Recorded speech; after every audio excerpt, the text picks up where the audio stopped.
welcome to another Backstory. I'm John Evans. It's one of the questions I hear the most. How do you decide what stories go into your newscasts?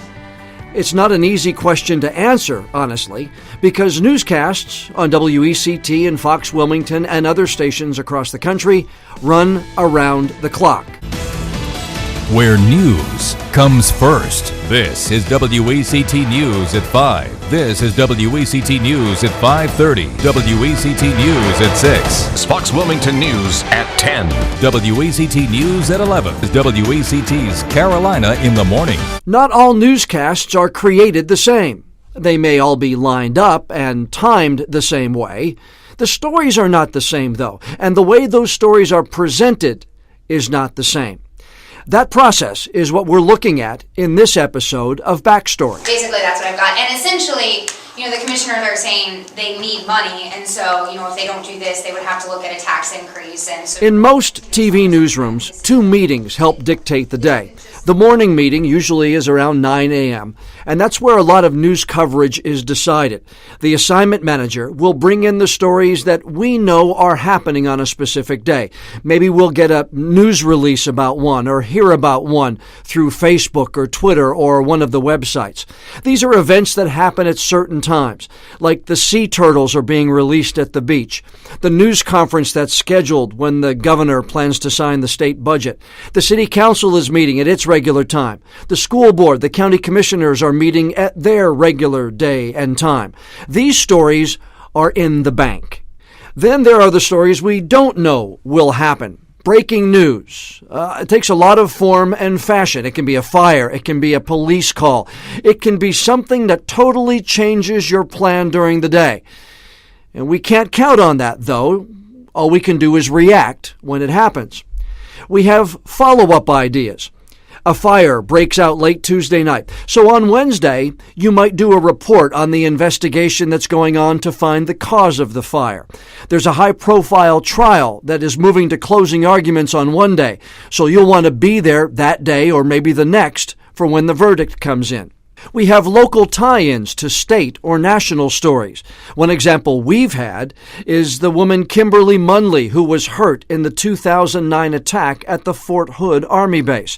Any national story on Fort Hood, whether it was the trial for the suspect Nidal Hassan, the struggle to get the victim's benefits afterwards, well, we would go to Kim for her reaction to that news and create a local story.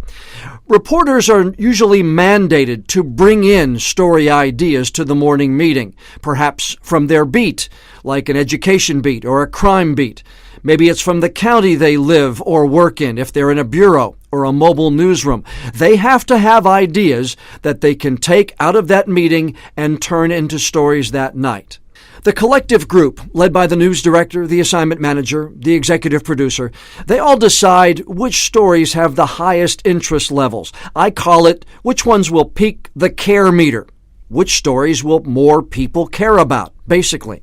Reporters get their assignments, that's what they have to work on, and they're off, out the door, making calls, doing what they need to do to get that story not only on the air, but also online and on our digital products. Now, the second meeting happens about 2:30 in the afternoon, and that will be to see how those stories turned out, but also what else happened across the state, across the country that day. How will this all fit into one of our newscasts? It's at that point when newscast producers come into the picture. I brought together 3 of the producers from our newsroom to give you a better idea of where they go from here. So basically, to talk about how the process goes along, I have brought together people who are deeply involved in the process here at Fox Wilmington News and WECT. 3 of our producers, Steve Roth on one microphone. Hello. Zoe Irizarry on another microphone. Hey. And Meredith Foster on a third microphone. Hello. Okay, basically, they have all produced and are producers here at WECT and Fox Wilmington. Now, Steve, I think you're the only one in here who has done overnight work into producing on the morning newscast, right? Right. Yeah. Zoe, you have done 5, 5:30, 6, 10, and 11. Right. And Meredith, you've done the same thing. Right. So let's just talk a little bit about, you guys are, Steve, you're in the business a little bit longer than Meredith and Zoe have been. So coming out of school, when you all studied journalism and you all studied doing newscasts, is what you're doing now in any way what you studied at school? Is it the same thing you thought it was going to be when you got into this business to do news?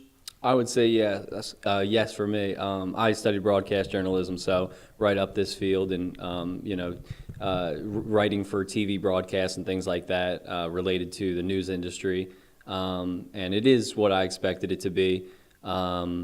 As far as how the newsroom basically comes together, and what the teamwork looks like, and who does what, and essentially how you're telling a story with the newscast. What about you, Zoe? My experience was a little different because in high school and in college, the whole time I was preparing to be a reporter. Mm-hmm. So most of my experience was for reporting, and then the last semester of college I did producing for our school show, so I did have a little bit of experience, but it wasn't not quite like this. It was very laid back. We didn't use EMPS. It was all, you had to put it together manually. So it was a very different experience than what I'm doing now. Mm-hmm. And what school did you go to? Winthrop University. What was your newscast? How many times a week did you do a newscast? Every Wednesday, so just once a week. So once a week, as compared to the two newscasts you do right, yeah. every day. Exactly, yeah. Meredith, what about you? Your thoughts about as far as where you went to school, your process, and now what you're doing? I went to ECU and I did journalism as my major, so I learned a lot of the basics, but I feel like coming out and doing it like here, it's just like, it expands your mind a lot more on like so much more detail that goes into everything that you do. Like things that we got the basics, like, what's newsworthy and stuff, but I feel like that only covers so much. Like in the afternoon meetings, we talk about so much more about why we care about something, whereas, because the specific audiences matter, whereas in school we kind of brush over, dealing with an audience type thing. What was the ECU's output on a daily or weekly basis? How many newscasts did you do? We did not have, they used to have a daily newscast, but that got done away with. So when I was there, I did it mostly in my editing and producing class. Then we did one like once a week. Okay. So again, you graduated to a much higher output when you got into news. I mean, I know you were in production side to begin with, and still do a little bit of that, but on a nightly basis, you didn't do anything at all close to what you're doing now as far as producing a 10 o'clock newscast. Yeah, I interned at news stations, but that's very outside of what's actually happening. You all come in now about the same time, 2:15, 2:30. And the first thing we do is we have that afternoon meeting. We have some audio from one of those meetings that I'm going to let everybody hear. So for 6 o'clock, we were thinking Justin's cover story could potentially lead. What you got, Justin? Yes, we take a look at why employees at a state prison in Heber City were fired last year. We got the termination letters, and they include reasons like sleeping on the job, unjustifiably spraying an inmate with pepper spray, an inappropriate relationship with an inmate, charged with first-degree burglary. Bailey will have her topsoil parking package. Thought just a straight yo on the active shooter training, and then Lauren also has a little mini pack on some World War II donations. Wife is donating all of her husband's World War II stuff. She was there today as she was packing it all up. Got some good sound. It's probably a little mini package. Yeah, cool. It's nice. I have the First Act VO plugged in, and Fran talked to Sky Jackson, who is the little Disney star who's coming to the Azalea Festival, so she did a phoner with her today. But tell me, Steve, what do you take out of that afternoon meeting? I know you have put together a 10, so you're more of a long-range kind of plan for your 10 o'clock. And then I want to get to Zoe in a second, because you have to turn it around fairly quickly as far as the 6. But as far as the 10, you and Meredith, what do you guys take away from that afternoon meeting? I think one of the most important things, if you're looking at the 10 p.m. show, which is obviously a long way away from that meeting, is that you're looking for things that are either new or the most lead worthy for a show that's not going to happen until basically, the very end of the night, as opposed to the other shows that are coming up in just a few hours. So you want to look at stuff that's still relevant, hours later. Whether that's crime or whether that's a budget story or whatever it might, or we have a preview to a story that might be actually happening at 7 o'clock at night, or what it might be. But essentially, what I'm looking at, mostly from our meeting at around 2:45 is, what stories are relevant much later are still relevant much later in the day, even if they haven't happened, for a day or several hours at that point. Mm-hmm. And you, Meredith, you've done the 10, and that's your immediate priority now. What do you take out of that 10 o'clock, out of that afternoon meeting when you're looking toward the 10? I mean, a lot of what Steve said, but to add, also getting to know what all the reporters' stories are actually about and the Pacers' stories. So then when we go into stack, what's more important than other things, and then what could go with other national stories. So you kind of know where to stack it in the show, because we use a lot of the reporters all throughout the day, which are in the 5 and the 6 o'clock. We use them again for the Fox. So basically with the Fox, and again, just to kind of let the folks who are listening to this know, the Fox doesn't come on till 10. So stories that have already aired, say in one of Zoe's newscasts, right, 6 o'clock, 5 o'clock, 5:30, you can still run and do run, but you have to paint them a little bit differently when they run in your newscast, correct? Right. You basically want to freshen up, stuff like that, if we are using a story that may have aired at 6 or something, if at that time, let's say there's a bridge opening that's, causing traffic delays or whatnot. Obviously, by the time it, comes on at 10, the bridge is already not a problem and things are cleared up and traffic's no longer an issue, but you might have video from earlier, like this was a problem or this might have affected your evening commute, things like that. So some of the stories you would freshen up and even if they're not as timely as far as, happening right now, it's still an issue that can still affect you right now, even if it's not happening at that time. Okay, Zoe, you walk out of here 3 o'clock, 3:05, 3:10, and you immediately are under the gun because your first newscast is 6 o'clock. So you are of a different mindset, I think, of what you get out of a meeting, right? Right, yeah, and the 6 o'clock is different as well because it's all local content. We don't cover any regional stuff, no national stories. So I really pay attention to what the reporters are doing, what format it's going to be, a VOSOD, a package, whatever. So I put those in the show first, and then depending on the Pacers, sometimes they will run in the 5 and the 6 as well, but it just depends. So I'll put the reporter stuff in first, and then I'll put in Pacers, and then if I'm still light or heavy or whatever, I'll add other stories like looking ahead to the coming days or the weekend, depending on which day it is. So it's a lot of reporter stuff, and then a lot of finding stories that would still be relevant for the newscast. Mm-hmm. Now, just to let folks, again, who are listening to this, the terminology that Steve and Zoe and Meredith have used, Pacer stories are what, guys?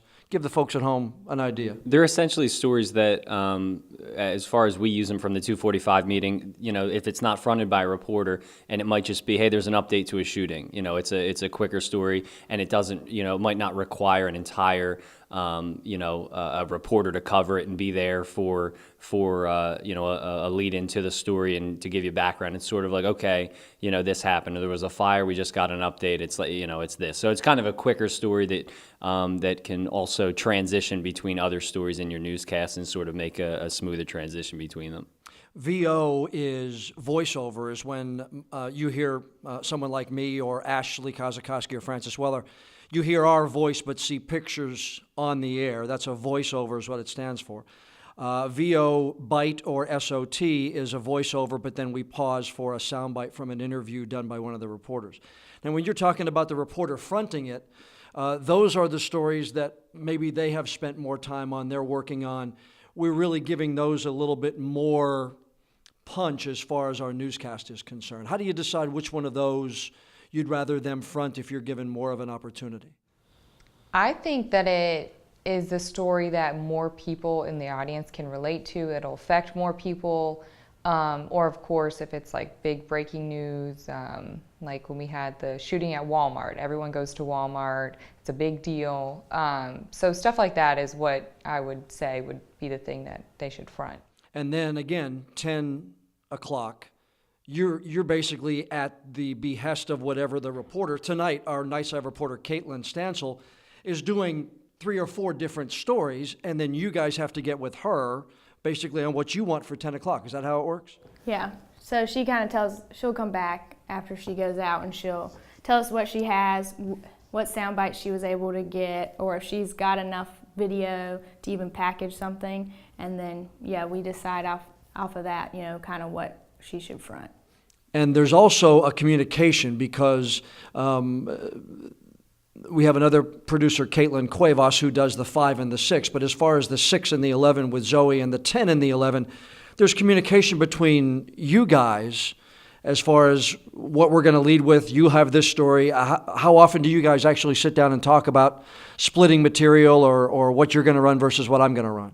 I think it's pretty much a nightly basis. If Steve is going through and looking at stories for one of our sister stations, that they have a few packages or a few stories that are similar, he'll say, hey Zoe, I'm going to use this for the 10 o'clock and this is something that you might want to use for the 11, or vice versa. So it's not like we have to sit down and talk about it. It's just sort of like as the night goes on, if we see something, we want to remind each other or let each other know what's going on in our newscasts so that they're prepared for theirs as well.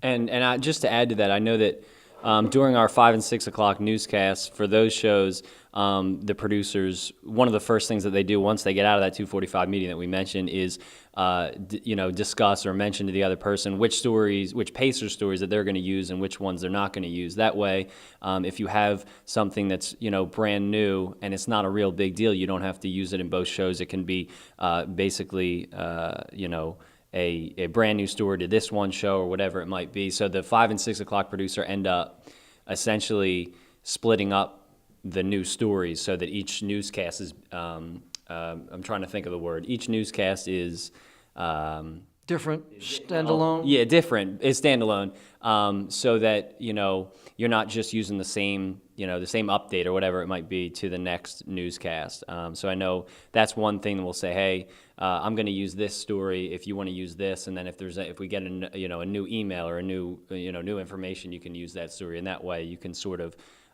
communicate with the other producer about what to use and what not to, just to keep the newscasts, fresh. And I think then it also helps the producer, like if I know that Caitlin isn't going to use a story in the 5, I can say new at 6, or you can sort of write it differently because you know that your viewer hasn't heard it at all. Mm-hmm. Meredith, you had the experience, I guess, of being out on the floor and doing news production before you got into the actual news producing. And there are two different terminology. News production is running camera, running audio, and some of that stuff. News producing is actually stacking a newscast. Did that help you? Did that give you any kind of a sense or any kind of experience in a newscast and setting things up that you use as a producer? I definitely say it helped because I didn't have to, there was definitely, I had questions about some stuff, but it would help me kind of know what I needed to do to make it easier on production. And also I feel like I took to putting in commands when to take VO and stuff like that easier because I was used to implementing that. So I kind of could figure out what would work in my mind because I had done it before myself. And what she's talking about is as far as what kind of a camera shot that the audience is going to see, where your anchors are in a newscast. How has that been, learning that kind of stuff? What's in a newscast is one thing, but what you do and how often you guys move me and Ashley and Fran around, how does that play into how you guys put a newscast together? Or does it? It does. I'm trying to think of a way to word the answer. The first thing is your newscast is essentially telling a story. So you want to, keep each block. So every time we come back from our commercial break, you want to keep everything unique to each story. You don't want it just to be the same shots, like the same camera shots, and use video the same way. You want to change it up, and by moving anchors around or having different types of video, it allows you to keep the newscast fresh and keep people interested and say, hey, that's a unique shot, or I like how they he walked over to the monitor and had video, things like that. So you basically want to keep it looking appealing, not just the video or something like that is appealing about a story or the information, but how it's presented. Mm-hmm. I think it also allows the producer to be a little bit more creative, to think about how they can showcase this story in a way that they didn't showcase other stories in the newscast. And it just sort of makes it a little bit more interesting and a little more fun, too. Steve, give me a sense now. We've talked about the early evening newscast. We've talked about the 10 and the 11. Give me a sense of what that behemoth of Carolina in the morning can be, because as opposed to an hour-long Fox or whatever, Carolina in the morning is basically 2 hours, 5 to 7, and then goes on Fox for another hour. And you've done all of that. What's that like, and what do you do in that newscast? First of all, I lose a lot of sleep because of that shift. But as far as the newscasts, they are certainly a lot different in the way that they're put together and all of those things. I would say when you're putting together those shows, you really, you really have to. It's important to freshen up scripts the most for the morning newscast. In other words, things that might have happened yesterday might not be relevant anymore today. You really have to do a good job of basically looking for a today angle or a forward angle, meaning if somebody was arrested yesterday for anything, whatever, drug possession or something, whatever it is, the next day they're going to make a court appearance. So you would want to lead with something like, okay, today this person's going to be in the New Hanover County courtroom, as opposed to yesterday they were arrested, or last week they committed this crime. So one of the, I think, more important things is you want to freshen up scripts, but also because of the length of those newscasts, you really want to cover everything. You're not just looking at local stories, but you're really, everything from right here in Wilmington to, across the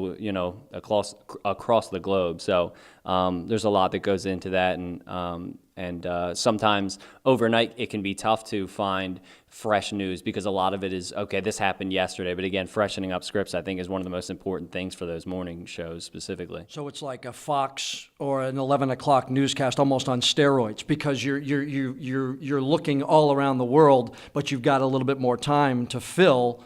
And you can do some stories because people are tuning in and tuning out. And that's the key to a morning show, I've always thought, is that number one, people aren't watching as much as they're listening. And number two, people aren't there for nearly as long as they are maybe a 6 o'clock, a 5:30, or a 10 or an 11, right? That's true. And, you base it off of also, obviously our show, each show has different ratings for those morning shows, just like all of our other shows do as well. But at certain times you want your local stories that are a bigger deal. For example, during the 5 o'clock, at 5 a.m., like right at 5 o'clock, there's not as many people watching as there would be at 5:30. So even though you might be tempted to lead the 5 o'clock show with your biggest local content, you might want to save some of it for the 5:30 half hour, because there's going to be more people watching or listening, like you said. So you want to make sure that you sort of keep that in mind, as not everyone in the world is up at 5 a.m., but by the time 6 or 6:30 a.m. gets there, we have very good numbers. So, you want to make sure that your stronger content is towards that time when people are tuning in. Or you're coming back and saying, let's recap, and going over those major stories at least one more time and pushing ahead to the next half hour. One more question, or two more questions for both of you. And I'm going to start, Meredith, with you.